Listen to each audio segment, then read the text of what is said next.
Good morning, and thank you for joining us for this announcement from Infrastructure Canada.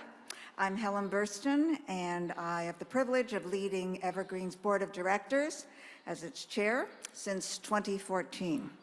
On behalf of the board and all of Evergreen, we welcome you here today. And what a gorgeous day we picked, too. I want to thank the Deputy Prime Minister and our local Member of Parliament, the Honourable Chrystia Freeland, for making this announcement today and choosing Evergreen. And I want to thank Mayor Oliva Chow and our Ward Councillor Dianne Saxe for attending as well. We're so pleased to have you all here, wonderful women all. We're thrilled to have you here to mark this important investment for the people of Toronto. At Evergreen, we believe in the transformative power of public spaces. Great public spaces that improve people's physical and mental well-being, build social ties and strengthen communities, support resilience, and support biodiversity in our urban habitats. Now more than ever, public spaces are critical to the health and well-being of people and our planet. And by improving those public spaces, we create a better world for generations to come. At least we hope so. So thank you for joining us to celebrate this vital investment. Now, I'd like to welcome Evergreen's Director of Fund Development, Suzy Wilcox, who will be our MC this morning. Suzy, over to you.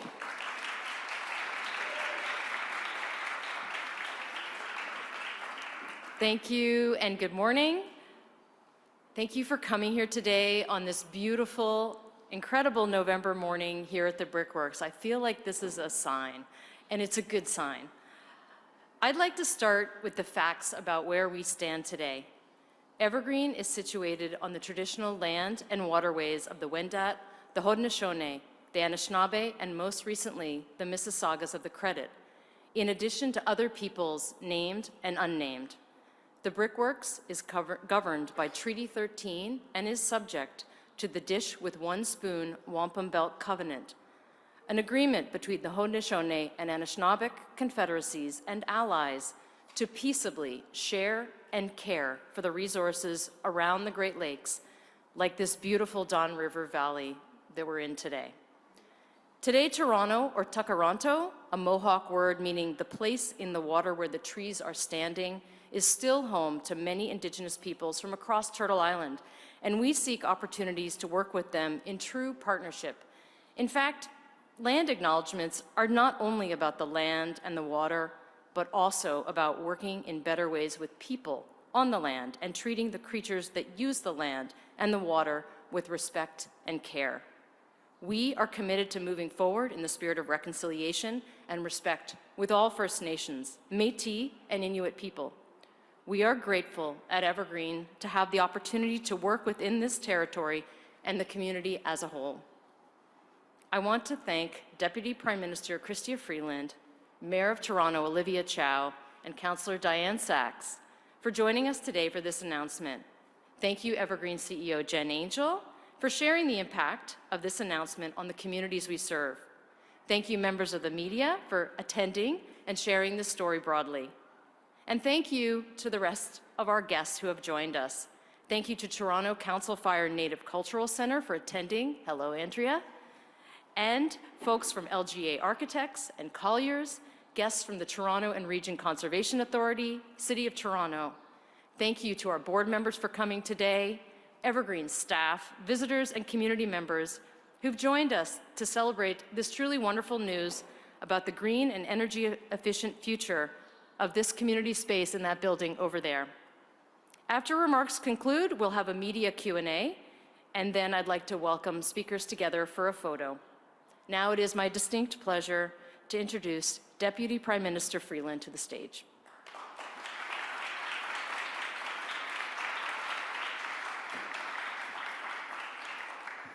Okay, well, thank you very, very much for that kind introduction to all the work that happens here, and thank you for all the work you do.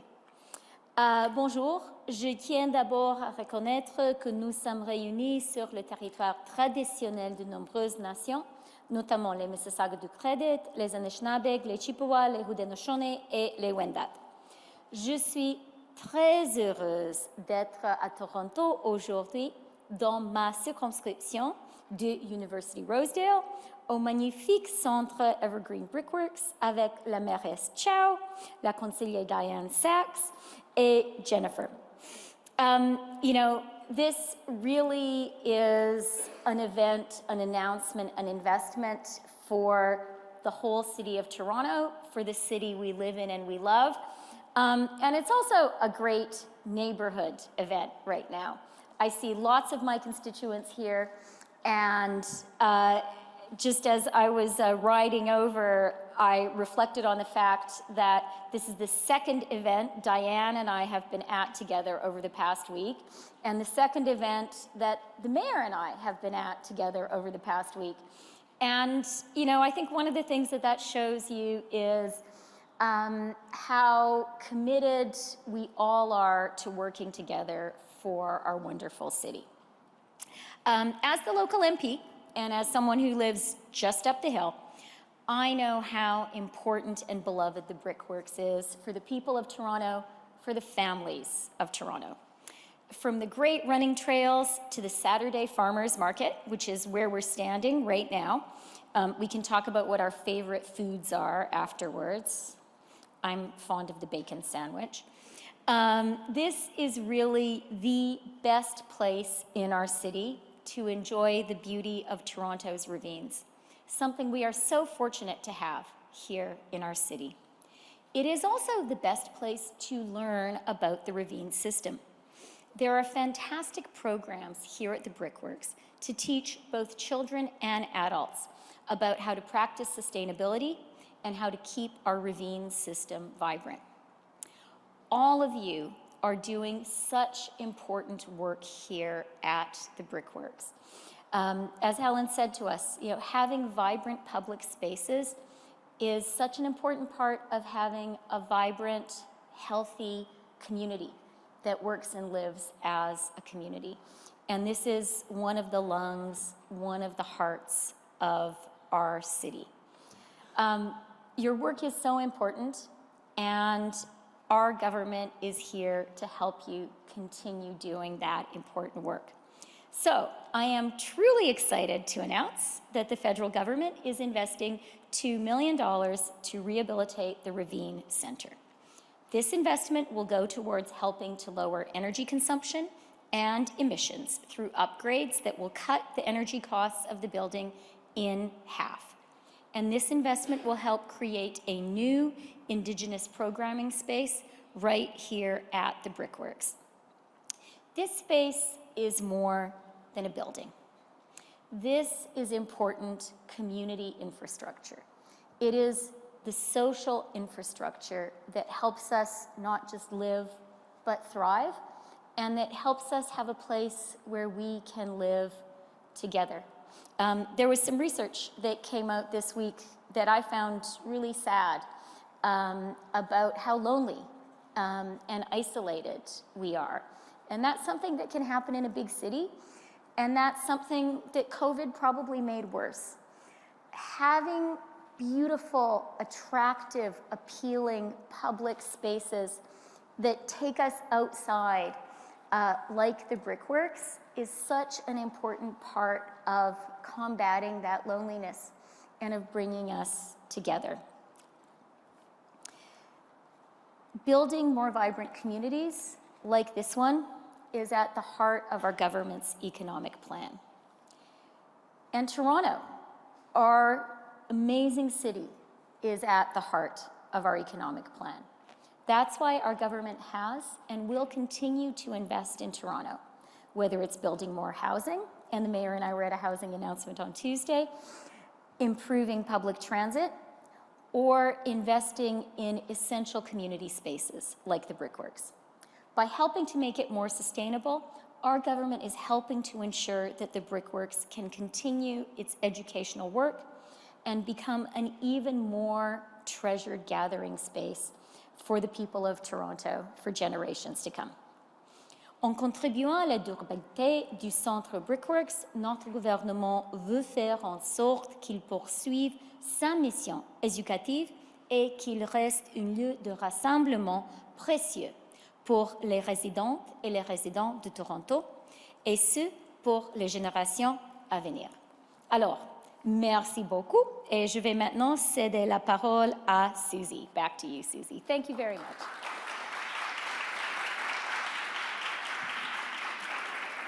Thank you, Minister Freeland, and it's great to learn from a pro what to do with the microphone, so thanks. That was a great little hack. I love that. Yes. Exactly. We can talk about this later. Okay. I know. I appreciate that. Is really amazing. Me and Tom Cruise. Anyway, thank you very much, Minister Freeland. I'd now like to welcome Mayor Oliva Chow to speak.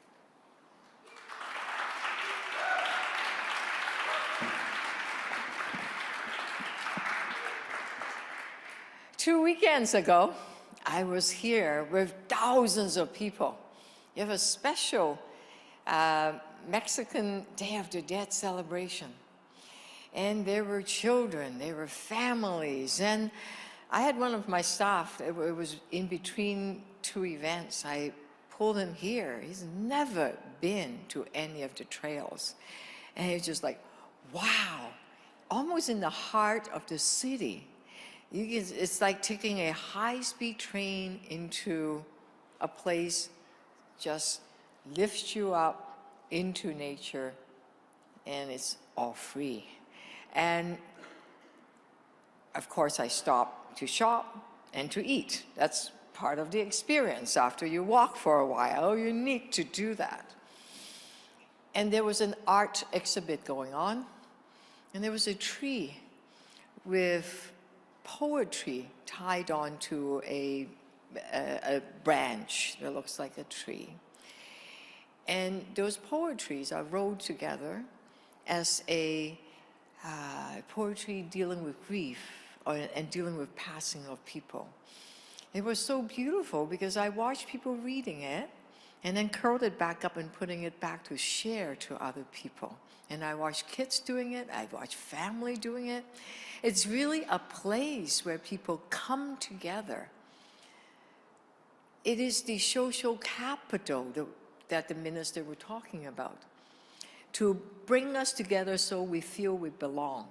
Belong as a community, belong into a city, but belong not just physically, but spiritually, and also belonging in a way that understands our past and our future, which is where the Ravine Center comes in. As I was explaining to my friend about the trail, I didn't have a trail map to say you go turn right, you go this way and that way.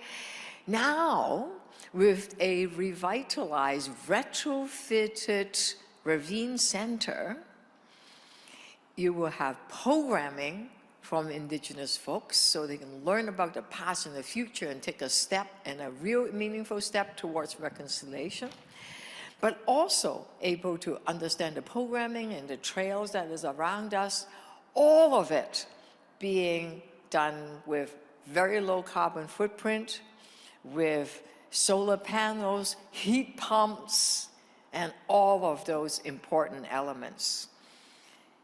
And today, I helped raise the Métis flag.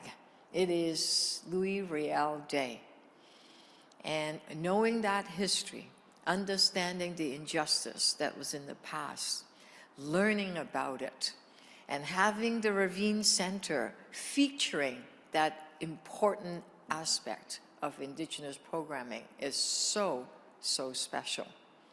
So I'm very grateful on behalf of the City of Toronto and the people of Toronto and all the people that come and visit Evergreen. We're very grateful for the federal government and the minister in the provision of the $2 million to make Ravine Center a reality. In future, I'm going to come and skate with my grandkids, the farmer's market, the artisan market, and the shop and the eat, and most important of all, connecting with nature. So thank you very much for your generous contribution, and Brick Works putting in $900,000 and all of it coming together to make Ravine Center a reality. Thank you.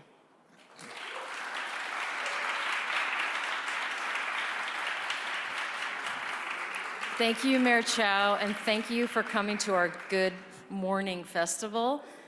A Space for Grief, an exhibit that is so touching, is still on for a few more days in our City Builders Gallery in the TD Future City Center for all of you who miss it, and it is free, so thank you. I'd now like to welcome Councillor Dianne Saxe to share a few words.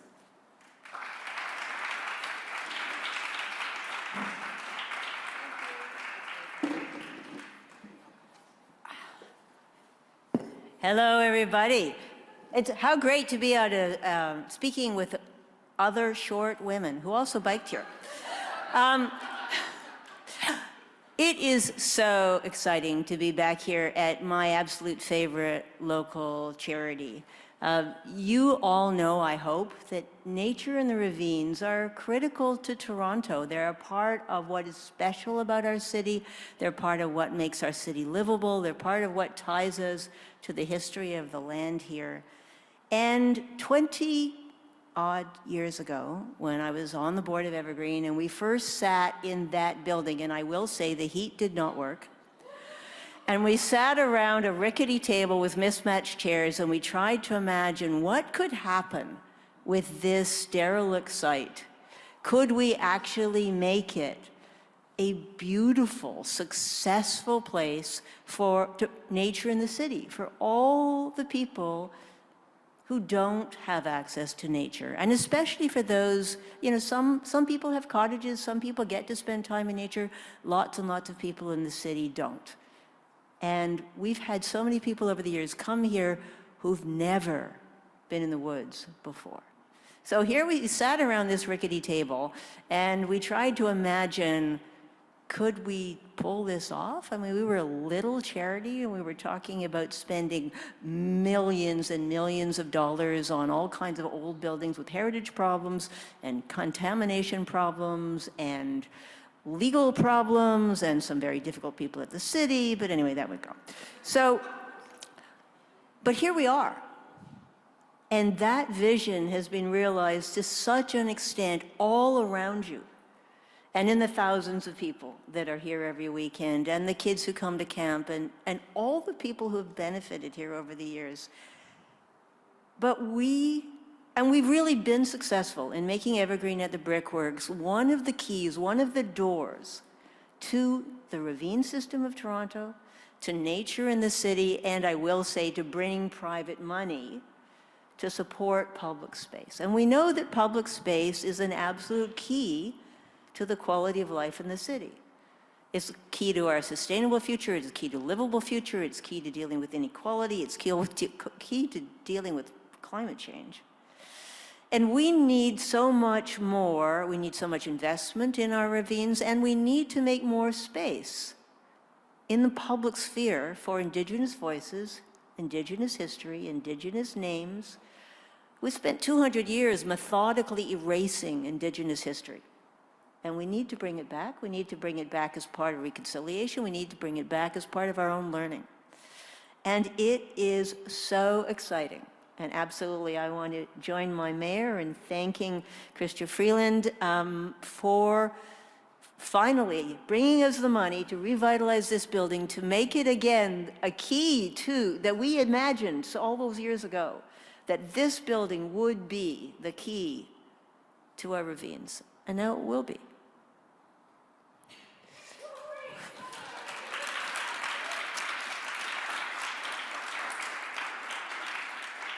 So we have so much to celebrate, and yes, we have a lot more to do, but we'll take every bit of progress we've got, and thank you very much, everybody.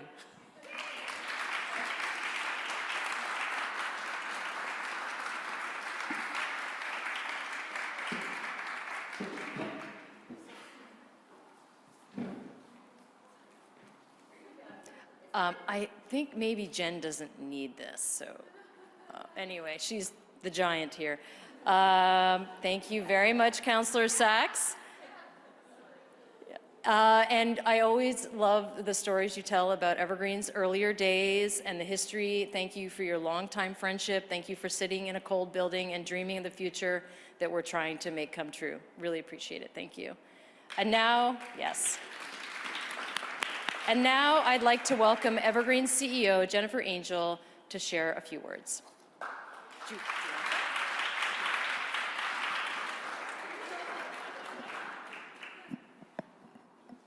I feel like a giant. Good morning, everyone. As Suzy shared, I'm Jen Angel. I'm the new-ish CEO of Evergreen, and I am very grateful for all of you making time in your busy schedules to join us this morning. I want to thank sincerely our Deputy Prime Minister, Freeland, Mayor Chow, Councillor Saxe, and our fearless leader, Helen Burstyn, and many other board members in the room for joining us today. This is a vital project, as you have heard, and I want to voice my appreciation for the Government of Canada and Infrastructure Canada, this program that has made it possible, or is making it possible. Social infrastructure included among it our shared public spaces has an outsized impact. It shapes how we live, how we move, who gets to participate. It's multi-solving. It can support our efforts to improve climate and repair the planet, to support equity and engage diverse communities, and to support our health and well-being. It's critical to enable dense housing in our cities, which we desperately need, and to build social connection and create the conditions for community to come together, as you heard so eloquently shared already by my colleagues. Yesterday, the Toronto Foundation released the Vital Signs report, as others have referenced, and as that shows, such spaces have never mattered more. At their best, public spaces are green, they operate sustainably at a high efficiency, and they're a regenerative climate asset. And they're inclusive, welcoming to everyone, meeting local needs, and reflective of the diverse communities who rely on them. Canada needs more green and inclusive community buildings and spaces. They make our cities and towns great places to live, and they create the conditions for everyone to thrive. I'm really proud today to be able to share with you the beginnings of this revitalized space. The investment from Infrastructure Canada is going to make Building 1 here at the Brick Works into the Ravine Centre. Yeah. Toronto is fortunate to have the world's largest ravine system, an extraordinary natural asset right alongside Canada's biggest city. I'm actually not from Toronto, and I was surprised to learn about the ravine system when I came here. But I was equally surprised to learn that a lot of Torontonians don't know or haven't had the chance to experience the ravine system. Included among those folks, many equity-deserving communities who exist along the trail. This project is the first step in a partnership together with the City of Toronto in advancing the ravine strategy to ensure that this remarkable public natural asset is available to many more people in the city. The new space will act as a welcome center for the ravines. It will introduce visitors to the 11,000 acres of ravine that scaffold the city. It will acquaint them with the many trails and active transportation routes and possibilities that connect neighborhoods. It will help us all to better understand the flora and the fauna that call this urban wilderness home, from trilliums to white oaks to beavers and even coyotes. Again, alongside Canada's biggest city, this remarkable ecosystem exists. It will also showcase how the ravines are one of our greatest climate assets. When we have powerful storms, which unfortunately we've seen more and more of each year, the ravines channel water down to the lake. When we have heat waves, the ravines' trees and shrubs and waters help to keep our city cool. And they're essential to the city's biodiversity. Nearly 90% of Toronto's environmentally significant areas are in the ravines. So we're delighted and we take very seriously the responsibility of remaking this centre to be a showcase for resilient infrastructure.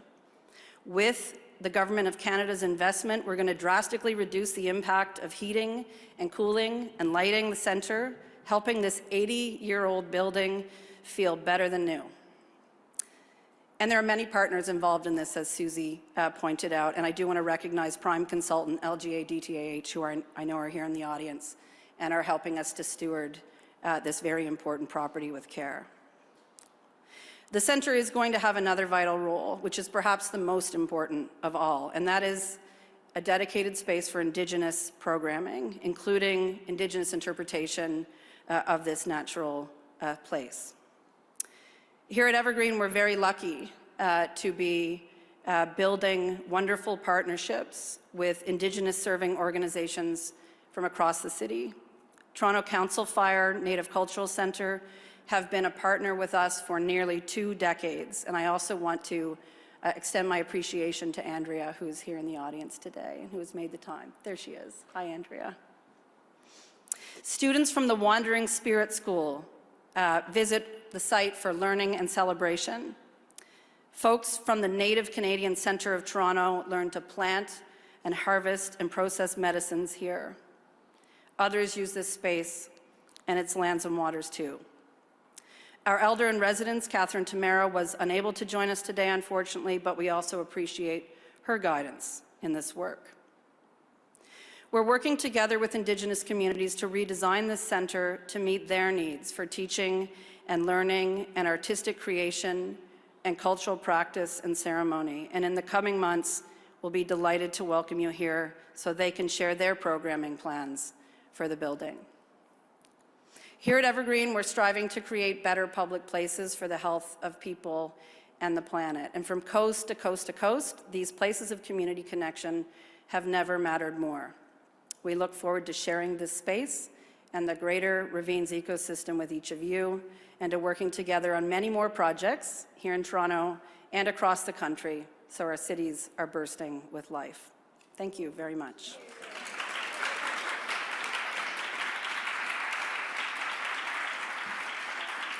Thank you, Jen. And just want to echo Jen's words that we can't wait to welcome you back when the center is done. But please come back many, many, many times before then. Now we are ready for our media Q&A.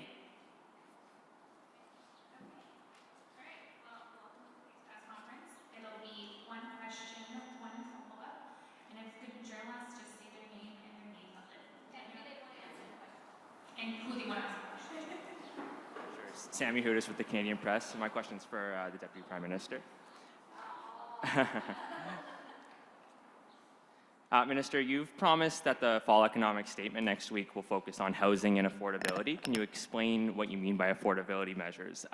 What should Canadians be expecting when they hear you say that? Okay, well, thank you very much for being here. Thank you for the question. I'm here to talk about our amazing ravines and the brickworks, not to pre-reveal anything that's going to be in the fall economic statement. But you're quite right. We've said that the fall economic statement is going to focus on housing, getting more homes built faster. It's going to focus on the urgent issue of affordability for Canadians, and it's going to focus on an economic plan that helps Canada to grow and create more great jobs. Thank you. And aside from longer-term housing supply investments, will there be any measures in the fall economic statement to address the immediate affordability challenges Canadians are facing? For example, something like the GST rebate top-up. So as I said, no big reveal of the fall economic statement today, but I'm really grateful for your question because it does give me a chance to share with the journalists here, with Canadians here, the broad focus of our government that's going to be continued in the fall economic statement. And that is absolutely housing, getting more homes built faster.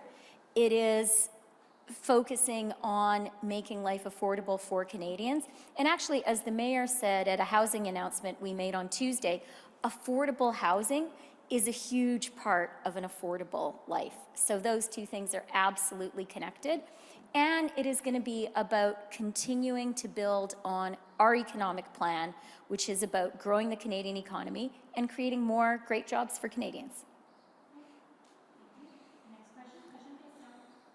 Good morning. Mark McAllister from City News here in Toronto. A question for yourself, Deputy Prime Minister, and the Mayor, if she's willing to join you at the podium as well. While you don't necessarily want to give up that much information about what's happening next week, I'm just curious, 2 times in 3 days you've been standing next to one another. You made that point. Any discussions beyond the announcements that are taking place both 2 days ago and today about how the federal government will be helping the city in any way? We had spoken with the mayor after that last announcement about the need for infrastructure, the state of good repair for the TTC, for instance. Again, thanks for the question. No big reveals about the fall economic statement today. I'm sorry. I used to be a reporter too. But, you know, the mayor and I didn't plan to be doing so many events together this week. This is unfair. We're actually the same height, but I'm standing on a step. But I think the fact that we have been at 2 events this week, and we may be doing another one tomorrow, really is a evidence of the fact that there is no government in the history of Canada that has invested as much in Canadian cities, that has invested as much in this great city of Toronto as our government. And we are making those investments every single day. You know, when we formed government in 2015, the federal government was investing in that year $200 million in the city of Toronto. This year, 23-24, the federal government will invest nearly $1.9 billion in the city of Toronto. Next year, and this is money that's already on the books, next year we are slated to invest $2.3 billion in the city of Toronto in 24-25. Again, that's money that is there, it's there in the fiscal track. And sometimes a person can, you know, sometimes big numbers like that cannot be really meaningful to people. So what do those investments mean? They mean things like this concrete investment in the brickworks that makes such a difference to so many people in Toronto, including people in my neighborhood. They mean investments like the big affordable housing investment that I announced on Tuesday. So we believe in Toronto, and there is a lot of money that is being invested in the city of Toronto every day. I don't know if the mayor wants to say anything more. Let's see if he has any question. Okay. A second question, then perhaps you had mentioned earlier about how this is a fantastic space to get outside. There's also an issue in this city about people that are outside that need to get inside. There was a specific ask of the federal government from the mayor not too long ago, a couple of weeks ago, I believe, in a letter to Minister Blair, to perhaps open up the armories for refugees in this city, perhaps open up other spaces as well. Is that going to be done anytime soon? I'll start. Maybe the mayor will want to say something. Thanks for the question, and it is a really important question, and I like the way you framed it. I think people who are experiencing homelessness is a huge and urgent issue for cities and municipalities across the country. It's a huge and urgent issue for the city of Toronto. Today is a beautiful, sunny day, but we know winter is coming, and so I think it's an important issue for us to be focused on and thoughtful about. The federal government this year is investing more than $4 billion, $4.2 billion in dollars in supporting refugees and asylum seekers, and we made an additional significant investment of nearly $100 million over the summer to support the city of Toronto. But you know, I recognize that it's an important issue and conversations are ongoing. No announcement for me on that today, though. Yes, conversation is continuing. Even just yesterday, we had conversation with Minister Bill Blair, which is National Defense, and we're slated to meet early next week. Also conversation with the Immigration Minister, Mark Miller, because what the city is seeking is really, yes, the armories, but that's very short term. A reception center, you've heard talk about that, and I think there's some movement into that, and also some kind of funding support. We're very grateful for the 97 million and need another 100 plus because the number of refugees have grown by 54%, so it was quite dramatic, and the housing benefits. So there's very, very active ongoing discussion, and hopefully there will be some solutions, because as the winter approach, next week it's going to go down to -3.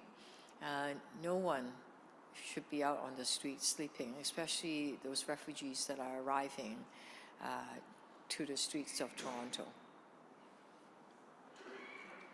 Okay. Next question, prochaine question.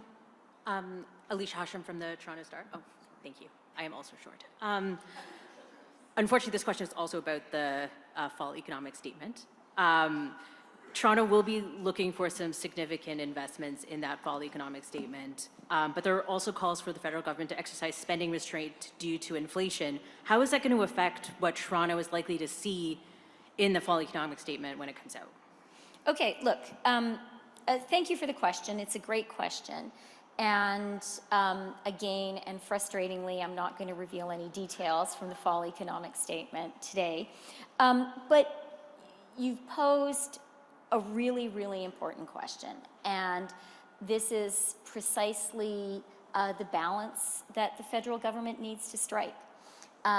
We are a government that believes in investing in Canadians. We're a government that believes in investing in our municipalities. And I'm here today announcing one such investment. As I said, nearly $1.9 billion already on the books flowing to the City of Toronto this year. $2.3 billion, even more than this year, already booked and flowing to the City of Toronto next year. So that really is putting our money where our mouth is. That really is a significant and necessary and valuable investment in this amazing city.